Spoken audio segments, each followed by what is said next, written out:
In this series, our Trans-Tasman design team are searching Australia and New Zealand for the ultimate design hotel, from Queensland to the Bay of Islands to my home state of Western Australia. Welcome to Hotels by Design.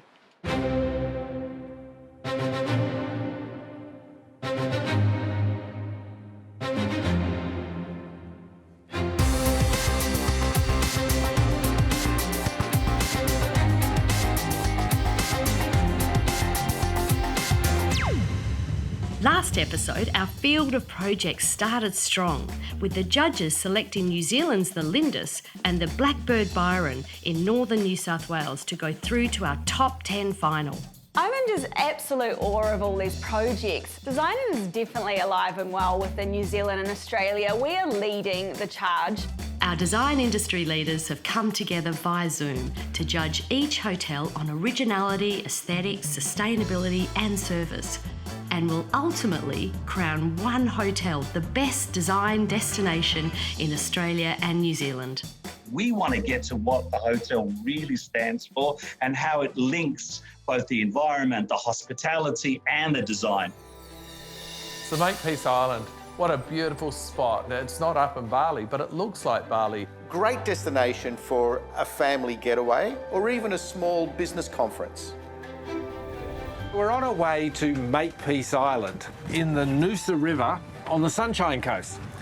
It's an interesting offering because it's not a resort on an island. When you hire it, you hire the whole island. Now, Dave, the cameraman, and I, say hi, Dave. Hi, Dave. So we've managed to jag the whole island for our families. Now, the island is owned by some pretty interesting high-profile characters, and one of them, I believe, is waiting to greet us. Hello. Hi, how you doing? Brett. Brett, yeah. Virgin Australia guy. Oh, a long time ago. Yes. That's how I recognise you, yes. Cool. So you're one of the owners? I am one of the owners, yeah. Select little band of us, but yeah, and it's beautiful. I love it.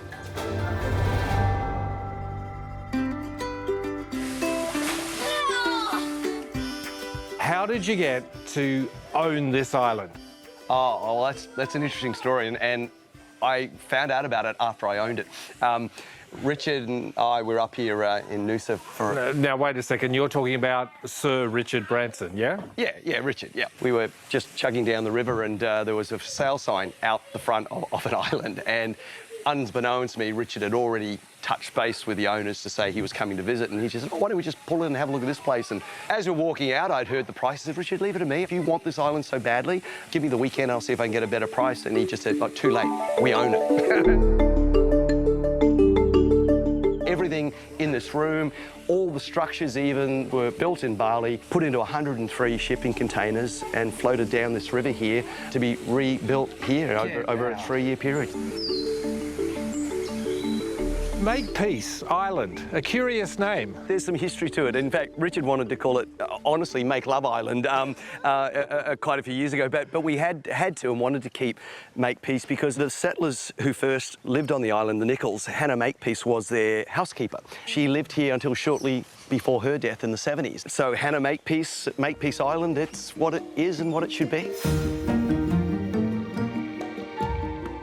So why don't we pop in here, and this is, I guess this is my place, or where I stay when I'm here. This will sound odd, but I'd like to show you the bathroom first, okay? Because it's actually my favourite spot on the island. They're just really beautiful. So let's go and have a look. All right. Oh, I see what you mean. This was volcanic stones, and in fact, it's the second bath we've had in here. When they designed these bures originally, and they lowered the first one in on a crane, it went right through the floor. So, Brett, what do you think is the secret sauce to this place? If you're thinking design, sometimes the people themselves are the key ingredient, and I think the fact that people know your names before you even get on the island. I noticed that. As we were arriving on the boat, there was voices coming from the wharf. It's not about a room number, at this place. It's about you coming here with your family, and you should be treated like that.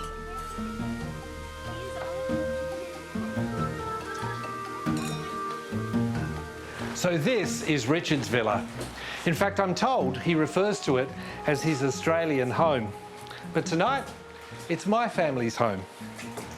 This is a real insight into how the other half live. But actually, it's not unnecessarily flashy. The old boat that we came in on is actually electric, not diesel like you might think. The chef sources all his produce locally. There's a real commitment here to touching the ground lightly. Anyway, I think it's time for a bath. So Farmers Hotel, I have to applaud the owner for really taking on a project of this nature, which really, I think, invigorates a building like this. I'm in the beautiful Avon Valley, an hour and a half northeast of Perth, to visit a newly refurbished hotel that is transforming the country town of Northam. When we came to Northam, we found this rather neglected old building, but we worked out pretty quickly it was a special place with a special story that had to be retold.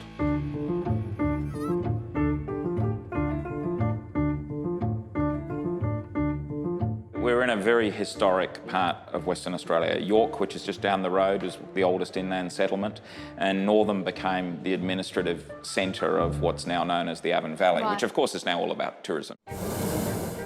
You can wake up this morning and go for a hot air balloon ride. There's whitewater river rafting and just fantastic, quite historic day drives and also many areas of natural beauty. Well, I love it, and I love the fact that you've actually got very good architects to come and do this work. It shows great respect for Northam and also for the building. But you did mention the word bar. I did. Oh. It seems to me that every space has a different story. So we're in the Temperance Bar. What story is this? Yeah, the building has a interesting past with the temperance movement, which was a movement that sort of tried to abolish the consumption of alcohol. And I think that one of the interesting interpretive features that got worked into this space is the sort of mural of the drunkard's progress, which is part of the propaganda of the temperance movement.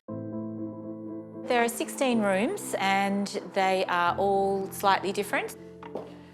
Wow, this is a pretty special room. Yeah, Look I think at that this. the feature of the room being that stained glass, which I think was part of 1920s part of the building, and this would have been a big double height space to the room below, which was, I think, originally a function room.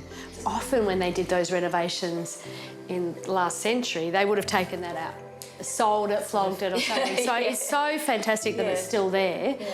And it ties in beautifully with the colours of the timber, but it's got a beautiful vibe, a wonderful feel, and it's just a beautiful hotel. I mean, you guys have done an amazing job, really. Credit to a great client like Nigel, who puts a lot of energy and passion and enthusiasm into, which you need to do something like this. Yeah. So do you think he's going to get one of the coasters of all the owners that are down in the Temperance Bar? I think he should. I think that should happen soon.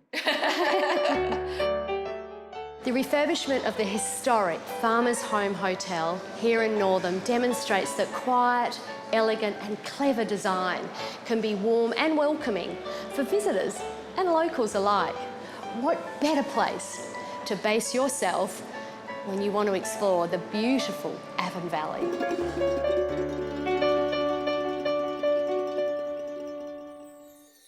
Eagle's Nest is another beautiful property that really respects its environment. From spacious accommodation to spectacular views, it leaves you wanting for nothing. I'm pretty excited. Not only do I get to drive this car, and more about that later, but wait till you see where I'm staying. Eagle's Nest. This amazing luxury retreat is situated in New Zealand's beautiful Bay of Islands. G'day, Tony, how are you? I'm good, Ken. Come on in. So this is the First Light Villa. That's correct. This is our villa that's for our couples, for honeymooners, anniversaries, special occasions, that sort of thing. Yeah, it's a one-bedroom, but has plenty of space, tons of light, and it's really intimate and private. Pretty amazing shouts. You know, you feel completely exposed, but somehow you've got privacy. You've got the bush on that side and that amazing sea view, the distant sea view. That's what we try to achieve in the Eagle's Nest. We have privacy in all of our villas, but we get to use the space that we have to create enjoyable spaces for our guests. So, shall we take you to your villa? Sure. Spread over 75 acres, there are 5 different villas offering a range of experiences. Rahi Moana is the gem of Eagle's Nest.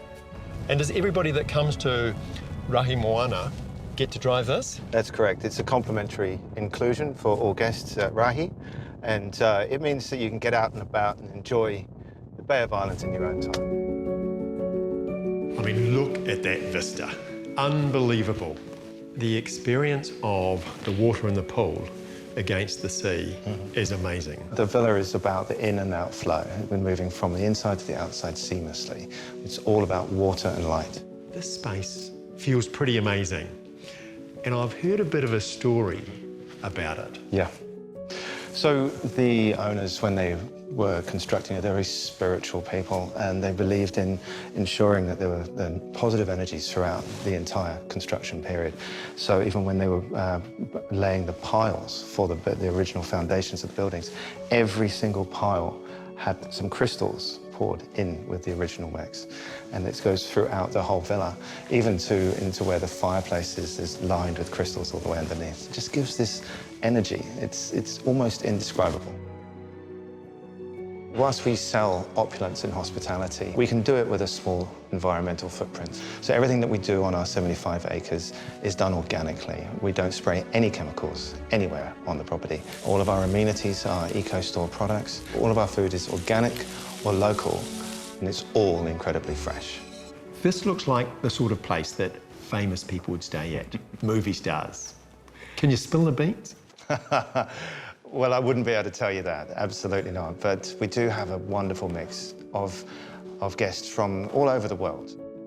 I don't know if it's the crystals, but there's something magical about this place. Macron has such a beautiful history that's celebrated. You can feel it within all the rooms. They're all telling a different story. And I think they've done a great job in recreating a contemporary version of what was once an industrial shed on a wharf. I've been lucky enough to be involved in several hotel designs for hotels down here in Tassie, including this one, Mac 1, Australia's first and only storytelling hotel. Tasmania is full of stories. One of the reasons why it is special is that things have evolved slowly over time, and you can still hear the stories of what is original and special and unique to the place. This is part of the very early settlement. This is the point where the women convicts were landed and they marched off to their place of servitude. And it's these memories which are enriched by having the hotel here. The people who lived here first, before the arrival of the Europeans, were the Muanina people. And the Muanina knew that this was a great spot to be. You had the kelp forests of the Derwent, which you can harden it up as we would a plastic today to make vessels for carrying water. In fact, this light above us represents the kelp forests of the Derwent. It was such an amazing experience being part of the Tasmanian Aboriginal communities that helped develop this. And claim their identity back again, because this is another sad part of the island which is very real and which is actually being addressed at the moment. It's wonderful.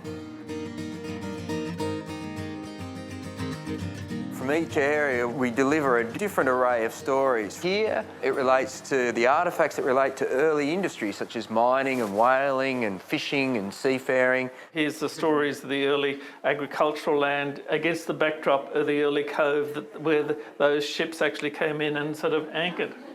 Finally, we get to one of my favourite spots, the story bar. And here the stories come alive. They are the modern myths of this island, and there's more and more stories getting told all the time. The building actually has water flowing underneath it, and the weight of the piers couldn't change, and we had to put a much larger structure on it, so it's a very lightweight structure that had to virtually float on top of the concrete piles. The facade here had to keep the shape of the old warehouses that formerly occupied the site. So it's keeping that context going and putting it into a contemporary framework. Every one of our 114 rooms has a different character and a different Tassie story to tell. And there are just so many to tell. You've picked the colourful and quirky Ma Dwyer. Boy, there are some real stories here. Ma Dwyer, she was an old publican who had a hotel just on the other side of the waterfront from here, and it was the roughest pub in town. And as well as having the pub, she had a sly brothel upstairs, and she had bells that used to ring, and if the bells weren't ringing, she knew the girls weren't working. But every room's been designed with different Tasmanian artists to bring out the different character traits in the decor. We've seen a colourful and quirky character. How about a bit of Tassie royalty? How about Ricky Ponting? Definitely a down-to-earth sort of guy, grounded yet exceptional. And you have items throughout the room that are incredibly high quality, but not polished, not finished, you know, nice and humble. So there you have it, Australia's first and only storytelling hotel, where every part of its fabric tells a unique story about Tasmanian characters. If you'd like to know more or book any of the hotels, resorts and lodges featured in the series, go to hotelsbydesign.com or scan the QR code on the screen. The Byng Street Boutique Hotel has that boutique hotel experience. I think the owners have done a wonderful job in creating a sense of drama. It's another beautiful way to bring people to Orange. Being a polite distance from Sydney, Orange has been for a while now a getaway destination with sophisticated offerings, wonderful restaurants, unique concept stores, and wonderful food and wine festivals. But a husband and wife team identified a gap in the accommodation market, and they went for that gap and created the elegantly designed Byng Street Boutique Hotel. So Louise, you're the interior designer for this project. We were originally brought on board to look at the external colours, and then from then we kept working closely with the client to do the interiors. Now tell me, where are we standing right now? So we're standing on the balcony of the Yalunga Suite, which is also affectionately known the honeymoon suite. So when you stay in the suite, you get this lovely front terrace. Now you're the interior designer. What are we doing outside? Exactly. Oh my goodness, Louise. The use of bold colour really helps show off the beautiful details within the original homestead, the rakes in the ceilings, the original timber work. And then we get to play and layer on with colour and pattern and artwork. We don't want people to come here and feel like they're in an old home. And look, this is a place people can come to that is a little bit fun. It may not be something that you would have in your own home, but here you can appreciate it and enjoy it. Why wouldn't you do it in your own home? Why wouldn't you? Everybody needs a coral sofa. Melody, as an architect, the pressure would have been on. Oh, it really was. People of Orange really take their heritage aspect quite seriously. The brief, I understand, was for a 22-room boutique hotel. I'm not seeing it. The width of the site really fools you. As just a passerby, you'd never know what lies behind here. What we can see back here is the full length of the new extension, which contains most of the 22 rooms that you mentioned. Wow, I wasn't expecting this from what we saw out front. It's a good surprise, isn't it? And I can see there's a strong emphasis on design here. Absolutely. We've studied hotel management since we left school. We've travelled and we've worked overseas. We've taken elements, I guess, from where we've worked, where we stayed, and we've tried to combine all of those to create somewhere really special. I think we wanted people to just be in a happy place. You know, you wouldn't do this in your own home, but it's great to spend a couple of days in such a unique environment. Immersed in colour. Immersed in colour, and little quirks, little things that you just take you by surprise, and hopefully you really enjoy it. The service is very, very personalised here, so the design had to intertwine with the level of service that we wanted to offer, and that was always going to be high-end, luxurious and sophisticated. So Louise, we're now entering the modern part of the hotel. We are. We're seeing lots of beautiful, bold, bright colours. This is the lounge room where guests can come and mingle in front of the beautiful steel fireplace, which for us was another opportunity to play with scale. The artwork has a real energy. It's from local artists, which was a big thing for us. We have beautiful, clean lines in our furniture selections. And then when we do use our patterns, they're more considered, less layered, but you get to appreciate them more in the clean spaces.